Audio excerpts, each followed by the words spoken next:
ইলিয়াস হলো class 9 chapter 3। Ilias গল্পটি কে লিখেছেন? লিও টলস্টয় লিখেছেন।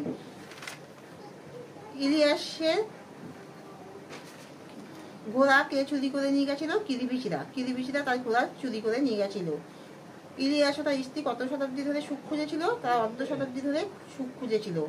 গৃহস্বামী ইলিয়াসের স্ত্রীকে কি বলতেন? ঠাকুমা বলে সম্বোধন করতেন। ইলিয়াস অতিথিদের কিভাবে আপ্যায়ন করত? ইলিয়াস অতিথিদের সাথে খুবই সদ্ব্যবহার করত। অতিথিরা এলে তাদের চা, শরবত, কুমিশ, মাংস খেতে দিত।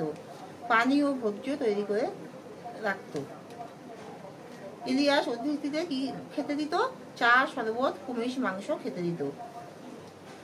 ইলিয়াসের বৃদ্ধ বয়সে কি সম্বল ছিল? একটা বোচকা সম্বল ছিল। তাতে ছিল লোমের তৈরি কোট, টুপি, জুতো, বুট। লোমের তৈরি কোট, টুপি, জুতো, বুট, সঙ্গে তার স্ত্রী। ঠিক আছে, তাহলে এখানে শেষ করছি। তোমার মিমি কোচিং ক্লাসটা নাম দিয়ে তোমরা সার্চ করো, তোমরা সব রকম ভিডিও পেয়ে যাবে। আমি অনেক রকম ভিডিও বানাচ্ছি। তাহলে তোমার সাবস্ক্রাইব এন্ড লাইক দিও।